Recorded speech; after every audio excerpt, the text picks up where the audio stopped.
Welcome, my name is REALME C11 and today I'll show you how to set up the portable hotspot.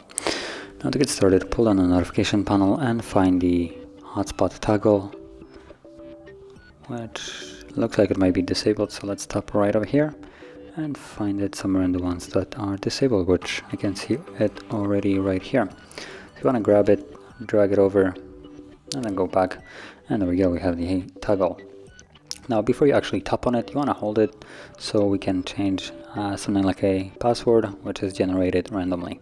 You can see it's right here, portable hotspot settings or personal hotspot settings, and in here you have the password, so tap on it and simply remove this one and set your own that you wish to use.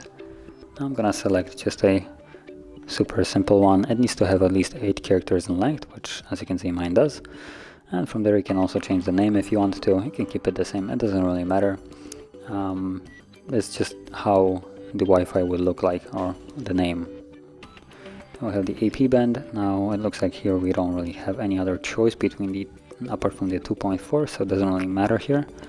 And visible to other devices, make sure that it is checked on, otherwise you will have to do it manually by doing just at the bottom of the list. You usually have to add manually, and then you will have to put on the name and all that stuff. So make sure that this is checked on and then tap on save, and you're basically finished with the setup.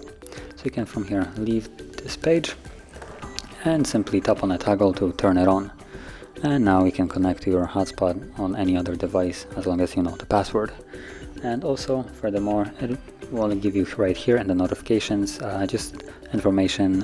If someone is connected, it will tell you how many people are connected. And I'm not sure if it's the case here, but usually when no one is connected to a hotspot for several minutes, it automatically disables itself.